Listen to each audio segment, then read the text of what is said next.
Adasi? Xo'p, onasi? Namozingizni o'qib oldingizmi? Yo'q, endi o'qiyman. Sen o'qidingmi?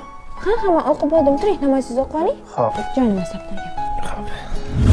Adasi, ishingizga yaxshi borib keling. Ishingizdan bo'sh vaqtingizda zikr qilib, istig'for etib turing. Xo'p, namozlaringizni o'z vaqtida o'qib oling. Xo'p, onasi o'zing ehtiyot qiling. Ha, bo'pti. Yaxshi aytib oling. Bo'pti, onasi mayli. Adasi, ishga yaxshi borib keldingizmi? Ha, Allohga behisob shukr. Ha, aytgancha bugun ehson qildingizmi?